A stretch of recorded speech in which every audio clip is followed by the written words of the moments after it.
मम्मा ये बताओ, दादा दादी आपको बहुत परेशान करते हैं ना? हाँ बेटा, पर क्या कर सकते हैं, अब वो है यहाँ तो झेलना ही पड़ेगा। पर क्यों मम्मा, क्यों झेलना पड़ेगा? तुम नहीं समझोगे, रहने दो, माँ बोली। एक काम करते हैं मम्मा, इन दोनों को चाचा चाची के घर भेज देते हैं, वो वहां 2 दिन भी नहीं रह पाएंगे बेटा।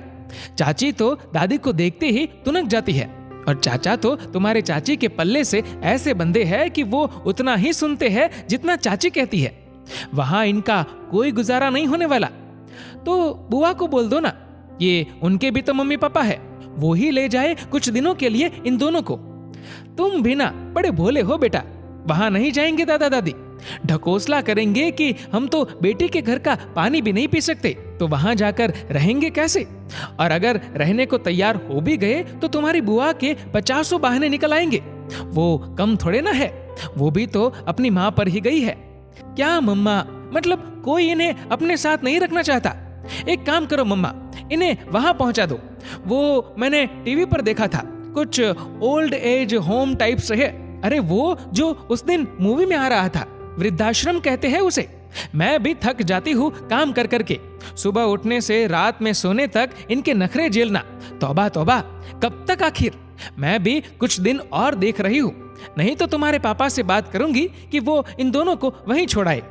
हाँ, यही ठीक रहेगा। दादी मुझे भी दिन भर टोकती रहती है, टीवी मत देखो, मोबाइल मत चलाओ। ये भी कोई बात हुई भला? मैं बच्चा थोड़े ना हूँ, बड़ा हो रहा हूँ, मैं समझदार हो रहा हूँ। अरे मेरा राजा बेटा, इतना गुस्सा? 12 साल के ही हो अभी, मेरी आंखों के तारे हो तुम। इतनी जल्दी बड़े हो जाओगे, कभी सोचा ही नहीं था।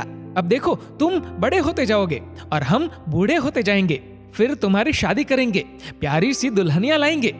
नहीं मम्मा प्लीज, मैं तो बड़ा हो रहा हूँ, पर आप लोग प्लीज बूढ़े मत होना। हा हा हा, क्यों बेटा, बूढ़ा तो सबको ही होना है एक दिन। पर मम्मा, आप लोग बूढ़े हो जाओगे और मेरी वाइफ आएगी तो उसे भी ऐसे ही परेशान होना पड़ेगा ना। वो भी तरह तरह के आइडिया सोचेगी कि कैसे आप लोगों को यहाँ से हटाया जाए। नो मम्मा प्लीज नो, आप भी दादी की तरह हो जाओगी और मेरी वाइफ को परेशान करोगी। मैं ऐसा नहीं होने दूंगा। एक काम करूंगा, मैं मेरी शादी होते ही आप दोनों के लिए ओल्ड एज होम बुक करवा दूंगा, जहां आप लोग रह सकोगे और मैं और मेरी वाइफ भी चैन से रह लेंगे। हमारा घर है हमारे पास, तुम रहना अपने घर में अपनी वाइफ को लेकर। यही करोगे तुम? पाल पोस कर बड़ा कर रहे हैं और तुम हमें वृद्धाश्रम भेजने की तैयारी कर रहे हो। वाह बेटा वाह। मम्मा, मैं कहाँ कुछ गलत कर रहा हूँ? दादा दादी ने भी तो पापा बुआ को पाला पोसा ही होगा ना। सभी माँ बाप पालते हैं अपने बच्चों को, उसमें क्या नया है? पर अब जब सब बड़े हो गए हैं तो कोई बूढ़े लोगों को अपने पास नहीं रखना चाहता, तो भला मैं क्यों रखूंगा? परेशानी बढ़ाते हैं ये बूढ़े लोग, मैं भी नहीं रखूंगा। और साइंटिस्ट बनकर कोई ऐसी दवा बनाऊंगा जिससे कि मैं कभी बूढ़ा ही ना हो पाऊं और मेरे बच्चों को कोई ओल्ड एज होम ना ढूंढना पड़े। अपने बेटे की बातें सुन माँ के शरीर में सिहरन सी दौड़ गई, और जिन आंखों में कुछ देर पहले परेशानी, व्यथा, गुस्सा दिख रहा था, उन्हीं आंखों में अब शर्म पानी का रूप ले चुकी थी। दोस्तों, इस वीडियो को लेकर आपकी क्या राय है, नीचे कमेंट करके जरूर बताएगा। और अगर आपको वीडियो अच्छा लगा हो तो इस वीडियो को लाइक करेगा, शेयर करेगा ज्यादा से ज्यादा लोगों तक, और ऐसे ही और भी इंस्पिरेशनल वीडियोस के लिए सब्सक्राइब करें हमारे यूट्यूब चैनल को और फेसबुक पर फॉलो करें हमारे पेज को। धन्यवाद।